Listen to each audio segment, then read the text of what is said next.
Right, I'm trying something different today.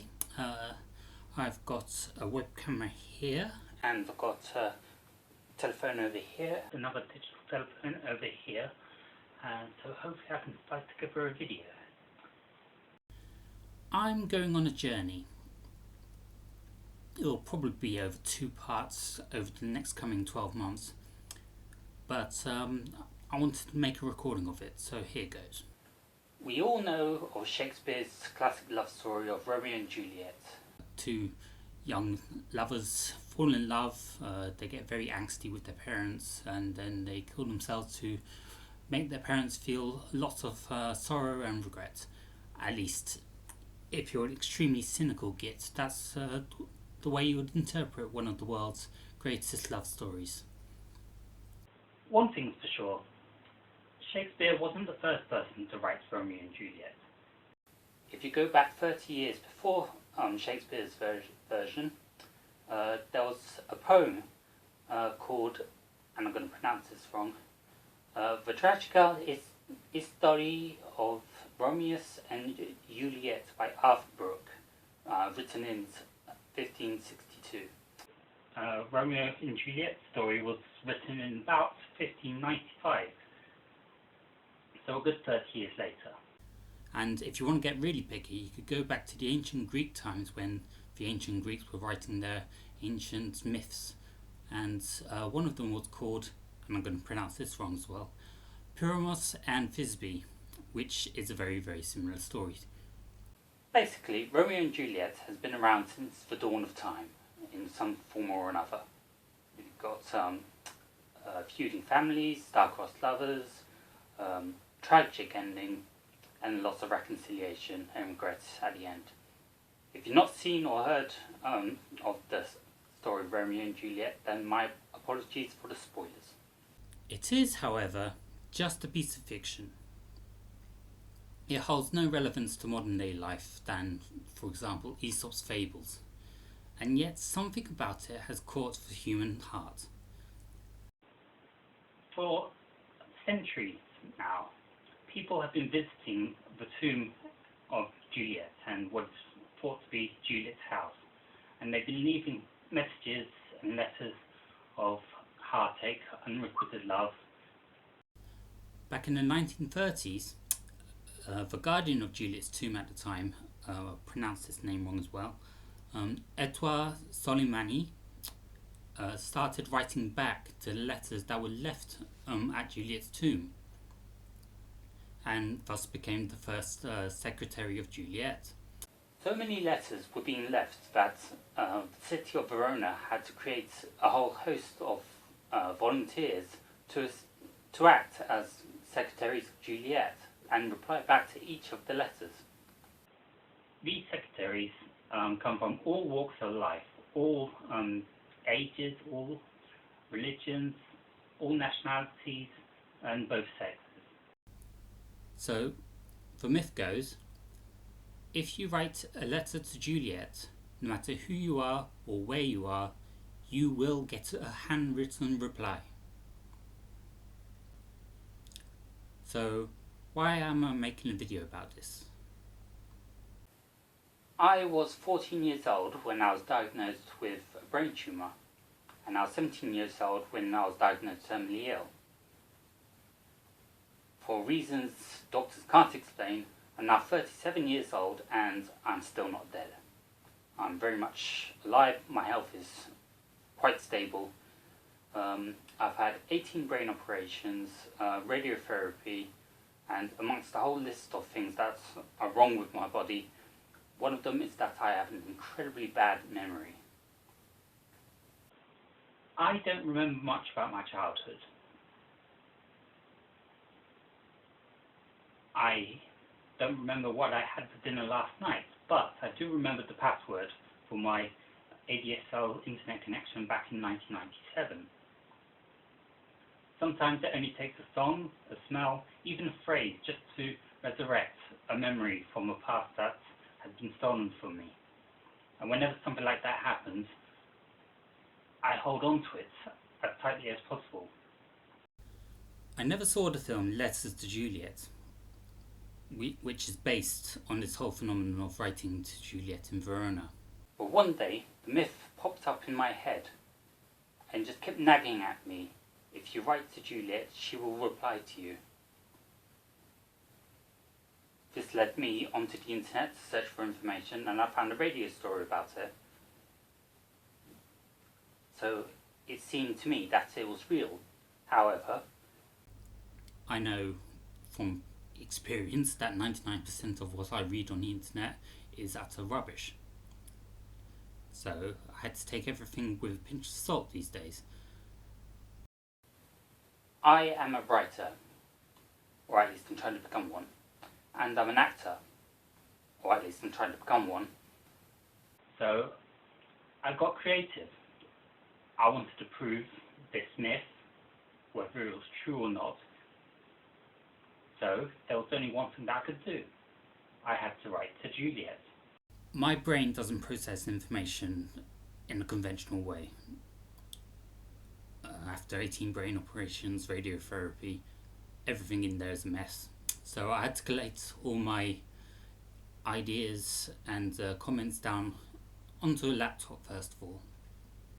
Shakespeare's Juliet came from the 16th century, so she doesn't have email, she doesn't have a computer, she doesn't know what a printer is, and she's never seen printing, so there's no way in hell I was going to send her a printed out letter, and I was definitely not going to send her an email.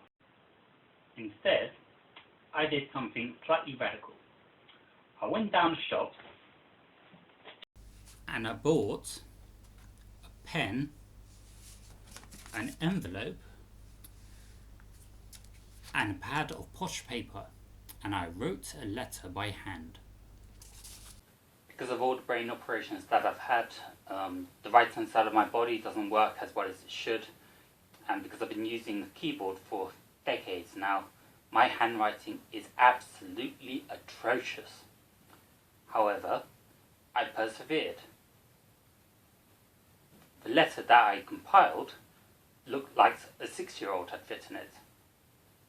But after about an hour, I had written 3 to 4 pages worth.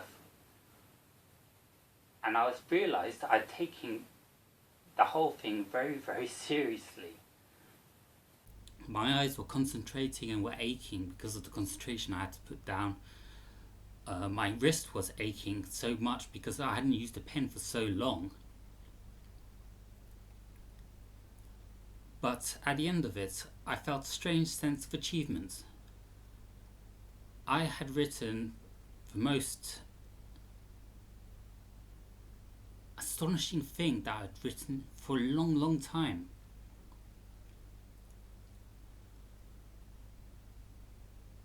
And it felt good. Right up to the point when I posted it. Once that envelope left my hand and fell into the back of the postbox, I felt sick.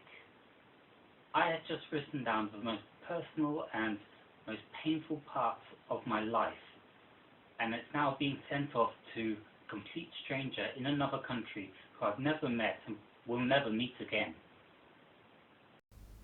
But this is what I had to do in order to try and prove or disprove the myth was real. I let it go. I got on with my life, and I forgot about it. And at that point, the legend died. Or at least it died for 6 months. Because then one day in August, a single letter came from my letterbox.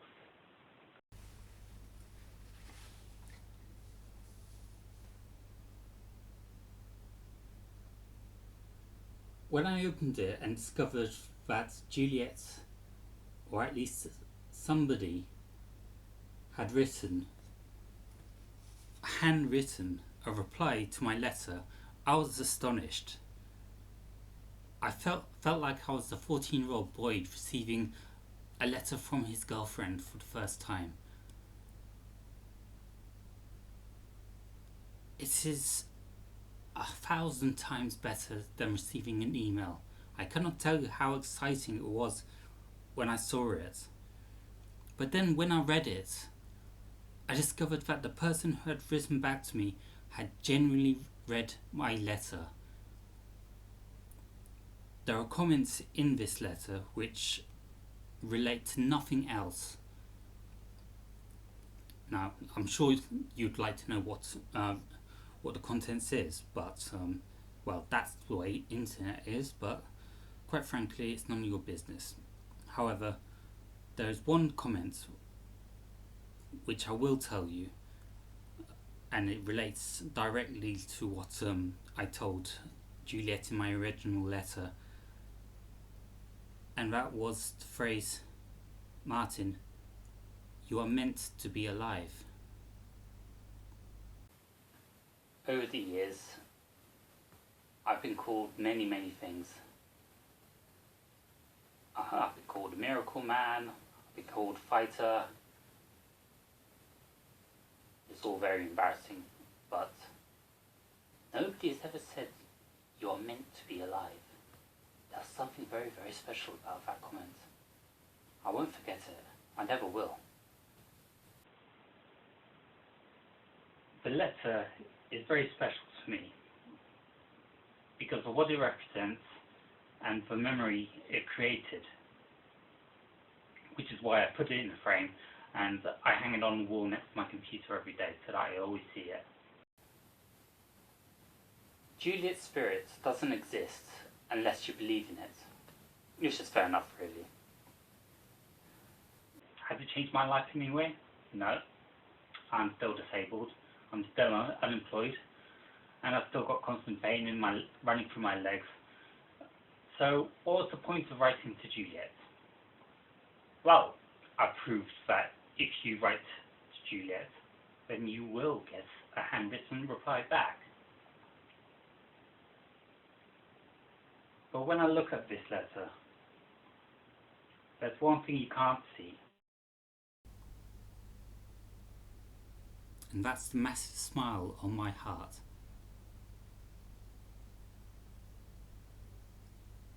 Now, there's another part to Juliet's legend, and that's every single letter and message that's been left to her is stored in an archive in Verona. Which means my letter is in Verona somewhere. And it's waiting for me to find it again.